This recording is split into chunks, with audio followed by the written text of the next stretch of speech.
Good morning student, welcome to Shri Shyam group of education. तो आज का जो हमारा टॉपिक है वो है टेंस, और ये 6 to 11th क्लास और कम्पिटिटिव एग्ज़ाम में भी इससे रिगार्डिंग क्वेश्चन पूछे जाते हैं। तो ये जो टॉपिक है टेंस, ये बहुत इम्पोर्टेंट टॉपिक है स्टूडेंट, और टेंस के बारे में हमें पता होना चाहिए। ओके स्टूडेंट, क्योंकि without tense we can not make a sentence. Okay, तो हमें टेंस की नॉलेज होनी चाहिए स्टूडेंट। तो let's begins.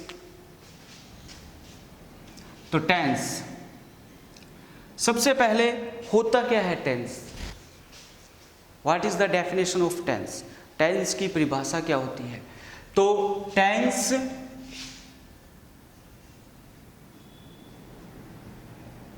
changes the form of the verb. Tense changes the form of the verb to express the time of an action. It is called tense. Okay student, तो सबसे पहले हमें definition पता होनी चाहिए स्टूडेंट। तो definition क्या होती है? Tense changes the form of the verb to express the time of an action. It is called tense. कि कार्य के मुताबिक समय के रूप में जब, या कार्य के मुताबिक समय के अनुसार वर्ब के रूप में जब परिवर्तन होता है, चेंजेस होते हैं। किस में चेंजेस होंगे? वर्ब में चेंजेस होंगे। तो उसे क्या कहते हैं? टेंस कहते हैं। Is that clear student? Very good. तो अब हमें टेंस के प्रकार पता होने चाहिए कि how many kinds of tense. There are 3 types of kind. There are 3 types of tenses.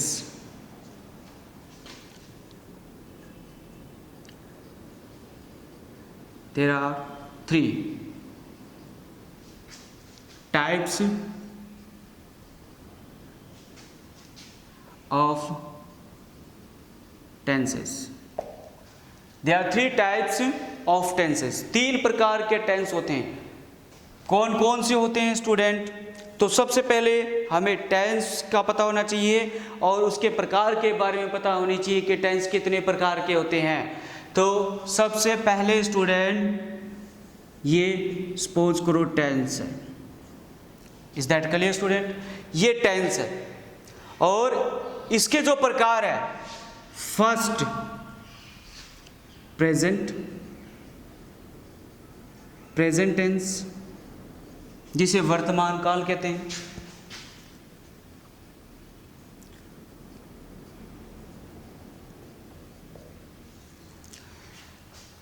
Next past tense, जिसे भूतकाल कहते हैं।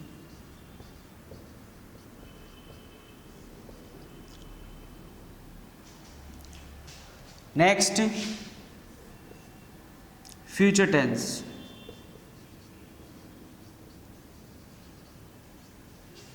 भविष्य काल।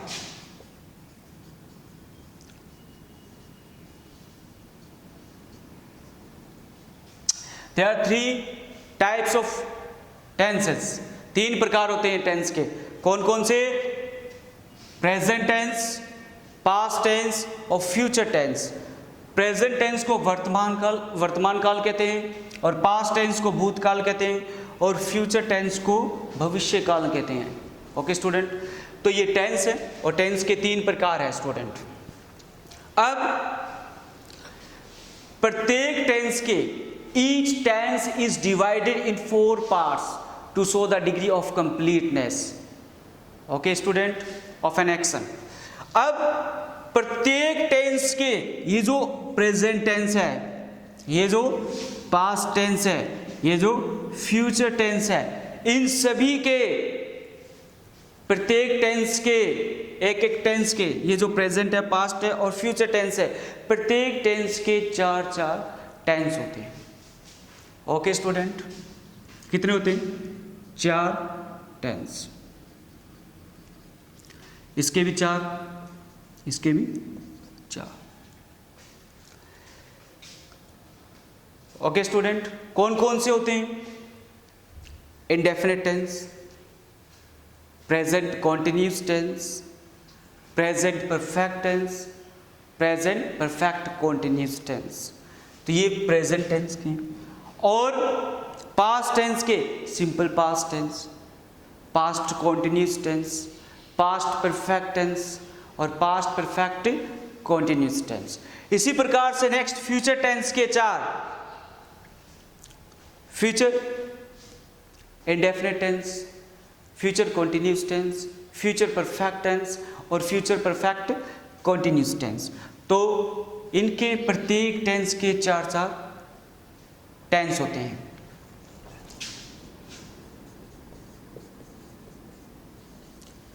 Each tense is divided in 4 parts to show the degree of completeness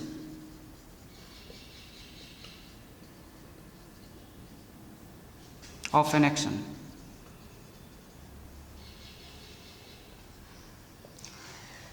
प्रत्येक टेंस के student चार भाग होते हैं, ठीक है। Each tense is divided in 4 parts. प्रत्येक टेंस को कितने भागों में बांटा जाता है? 4 भागों में बांटा जाता है। प्रत्येक टेंस को कितने भागों में बांटा जाता है स्टूडेंट? 4 भागों में बांटा जाता है। और इसके फिर 4 टेंस हो गए, ठीक है, ये 4 भाग हो गए। फिर इसके भी 4, इसके भी 4, और ये टोटल कितने हो गए? 12। टोटल जो टेंस है वो कितने? 12 टेंसेस।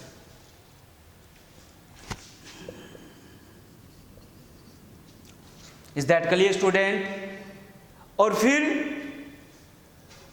प्रत्येक टेंस, ये जो प्रत्येक टेंस है इनके 4 भाग होते हैं और इनके भी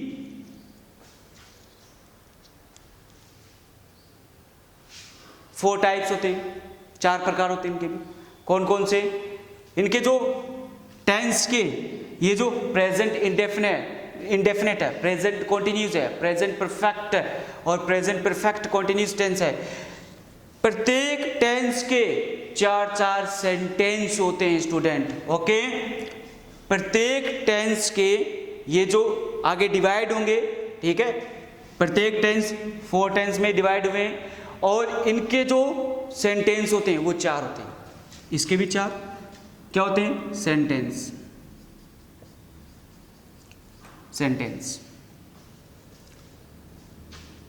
इसके भी 4 होते हैं, इसके भी 4 होते हैं, सभी के 4 होते हैं। ओके स्टूडेंट,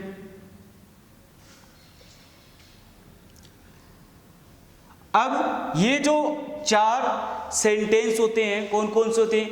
एफर्मेटिव हो गया, नेगेटिव हो गया, इंटरोगेटिव हो गया, इंटरोगेटिव और नेगेटिव हो गया। Is that clear student? ये 4 सेंटेंस होते हैं इनके। ये प्रत्येक टेंस को 4 टेंस में डिवाइड होते हैं, 4 भाग होते हैं इसके, और ये जो 4 है ये आगे सेंटेंस बनाते हैं। Is that clear student? Okay, next.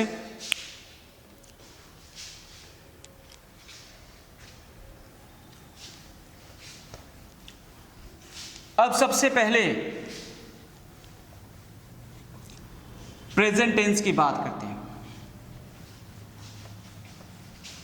कि प्रेजेंट टेंस होता क्या है।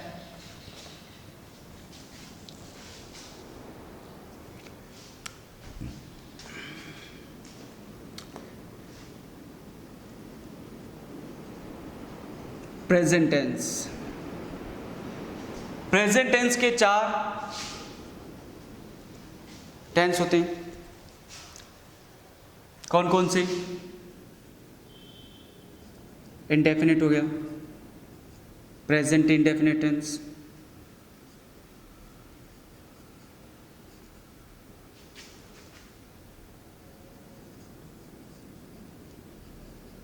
Present indefinite tense.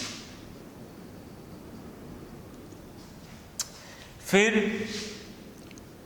Present continuous tense. Next present perfect tense.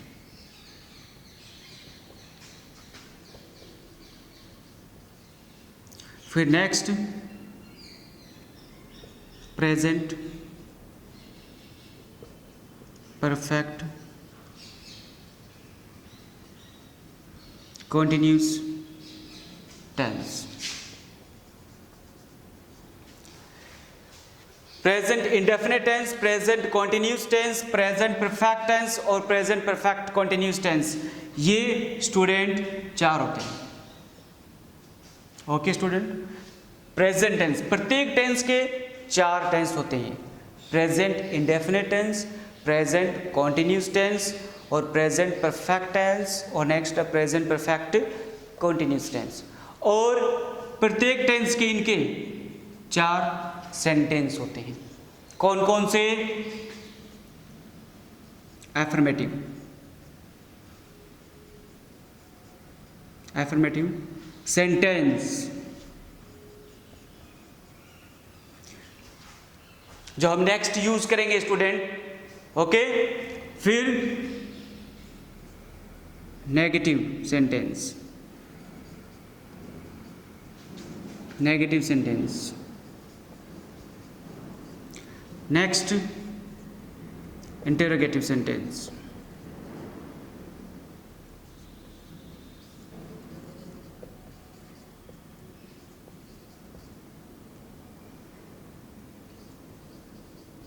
sentence. Next, interrogative and negative sentence. Is that clear student? Affirmative sentence, negative sentence और interrogative sentence, interrogative और negative sentence। ठीक है student, प्रत्येक tense के, ठीक है, ये जो प्रेजेंट टेंस है इसके 4 टेंस हो गए, ठीक है, और प्रत्येक टेंस के ये जो प्रेजेंट इंडेफिनिट है इसके 4 सेंटेंस होंगे। प्रेजेंट कॉन्टिन्यूस टेंस के भी 4 सेंटेंस होंगे, प्रेजेंट परफेक्ट टेंस के भी 4 सेंटेंस होंगे और प्रेजेंट परफेक्ट कॉन्टिन्यूस टेंस के भी 4 सेंटेंस होंगे। कौन कौन से? Affirmative sentence, negative sentence, interrogative sentence, interrogative and negative sentence. I means interrogative, I means interrogative sentence और N means negative sentence. Is that clear student? Okay, next.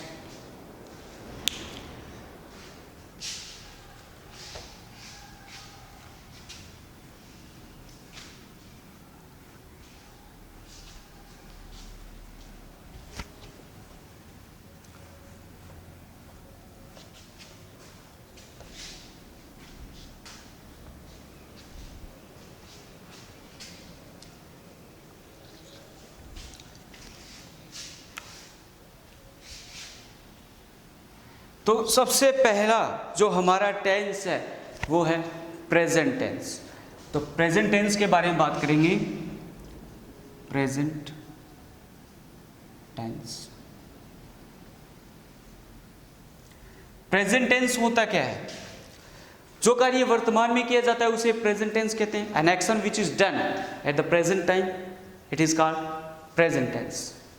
Okay student, जो कार्य वर्तमान समय में किया जाता है उसे क्या कहते हैं? Present tense. An action which is done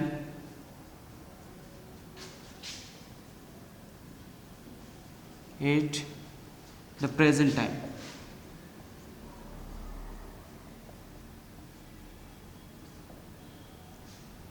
It is called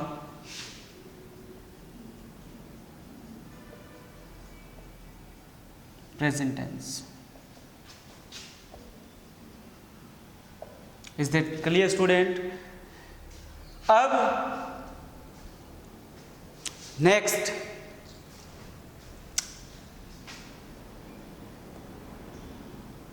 इसके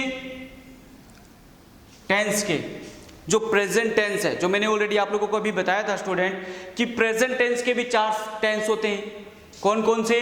प्रेजेंट इंडेफिनिट हो गया, ओके स्टूडेंट, तो present indefinite tense,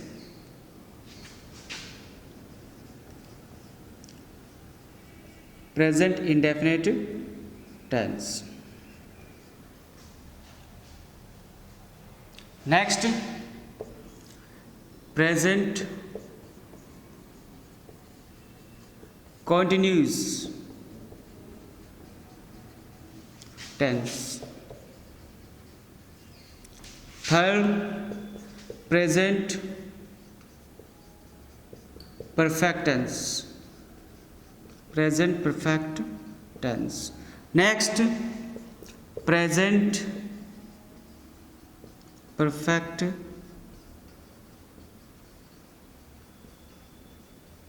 continuous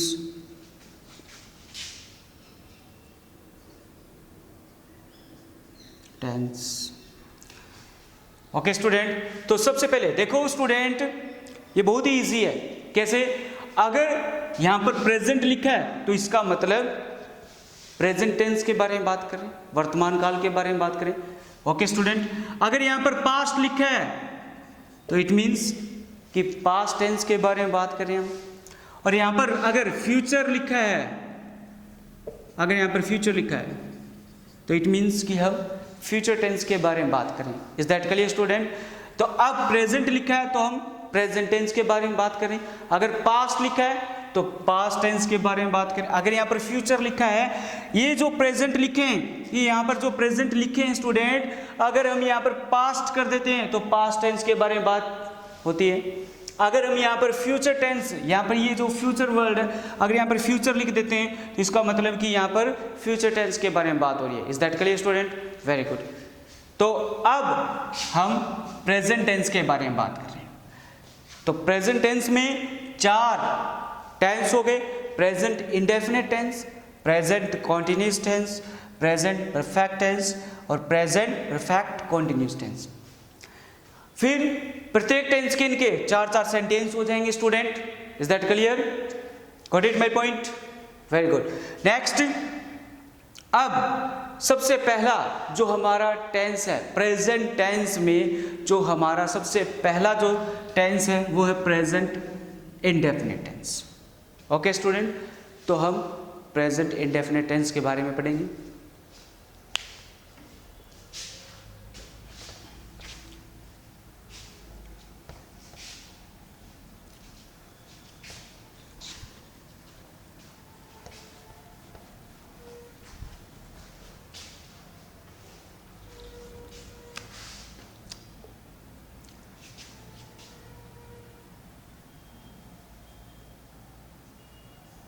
first, present indefinite.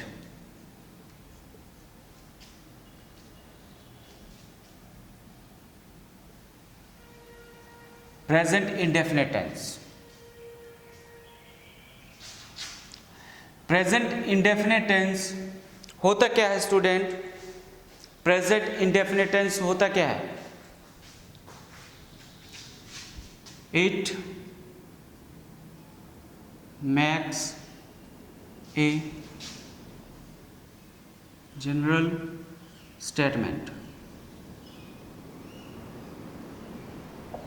It makes a general statement. We don't know. We don't know whether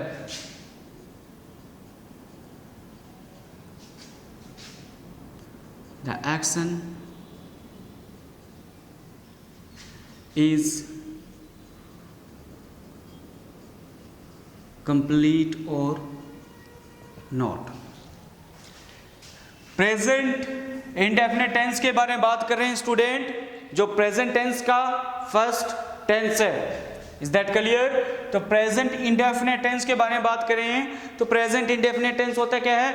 it makes a general statement we don't know whether the action is complete or not, कि इसमें action complete हुआ है या नहीं हुआ है, कार्य पूर्ण हुआ है या नहीं हुआ है। ठीक है, तो इसीलिए इसे इंडेफिनिट टेंस कहते हैं। It is called indefinite tense। indefinite tense को क्या कहते हैं? अनिश्चित। अनिश्चित होता है, पता नहीं होता इसमें। ओके स्टूडेंट, तो अब इसके सेंटेंस करते हैं स्टूडेंट। तो प्रेजेंट इंडेफिनिट टेंस का जो फर्स्ट सेंटेंस है, और इसमें जो आइडेंटिफिकेशन है student, present indefinite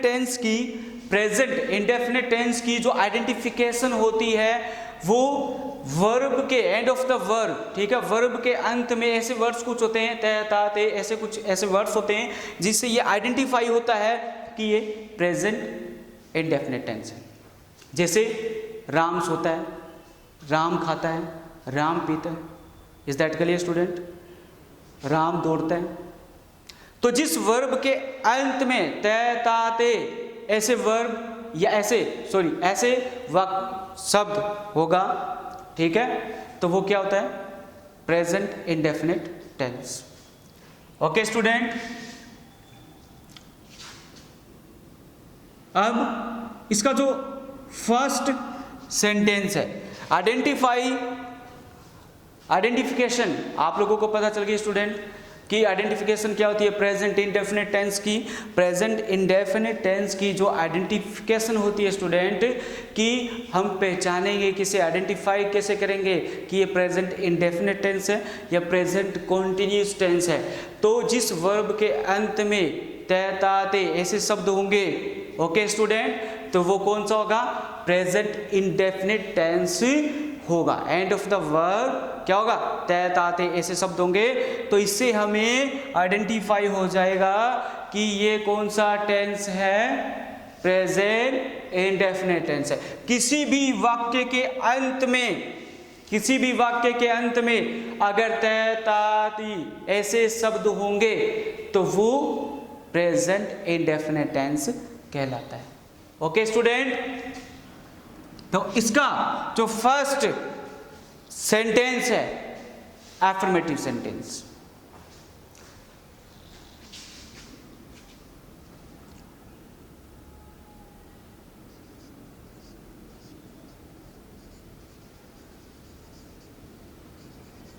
affirmative sentence, affirmative sentence जिसे साधारण वाक्य कहते हैं। क्या कहते हैं? साधारण वाक्य।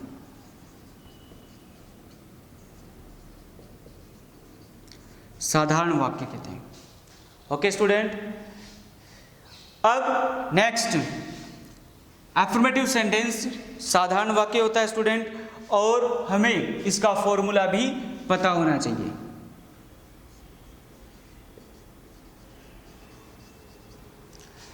बात कौन से टेंस की चल रही है स्टूडेंट? प्रेजेंट इंडेफिनिट टेंस की।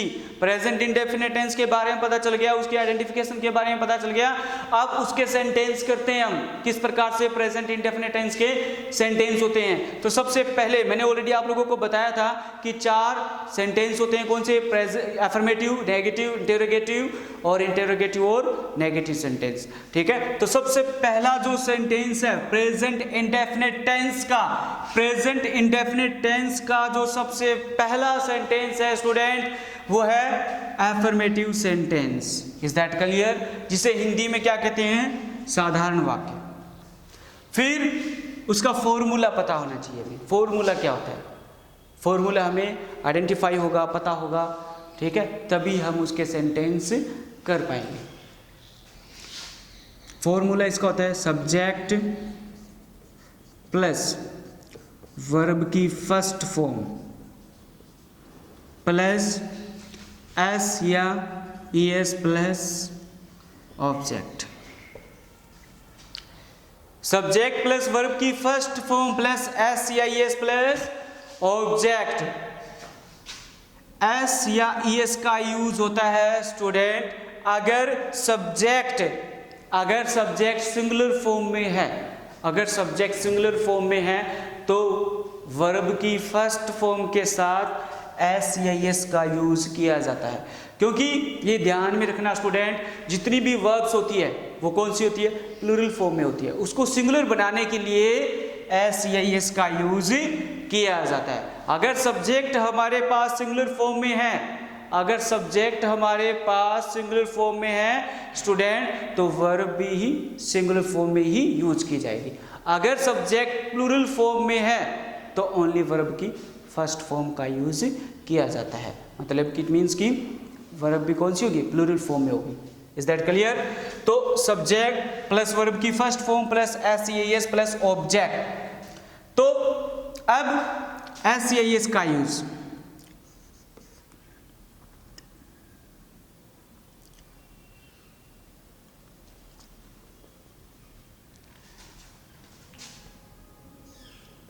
ईएस का use, end of the verb, end of the verb अगर O S double S S H C H और एक्स ETC, तो उनके साथ ES का यूज किया जाता है। एंड ऑफ द वर्ब अगर ओ दिया हुआ है, वर्ब के अंत में स्टूडेंट अगर O S double S S H C H X etcetera अगर इनमें से कोई भी आता है तो उसके साथ ES का यूज किया जाता है, उसको सिंगुलर बनाने के लिए। वर्ब को सिंगुलर बनाने के लिए एस या ES का यूज किया जाता है। Is that clear student? Okay. अब नेक्स्ट एग्जांपल्स इसके जैसे गो। गो क्या है स्टूडेंट? वर्ब। कौन सी है? प्लूरल वर्ब है। इसको सिंगुलर बनाने के लिए प्लस में ES का यूज करेंगे तो क्या बन जाएगा? गोज। गोज हम तब बनाएंगे, वर्ब को, प्लूरल वर्ब को सिंगुलर तब बनाएंगे जब हमारे पास सब्जेक्ट भी कौन सी फॉर्म में होगा? सिंगुलर फॉर्म में होगा, तभी हम इसका यूज करते हैं। Is that clear students? आज के लिए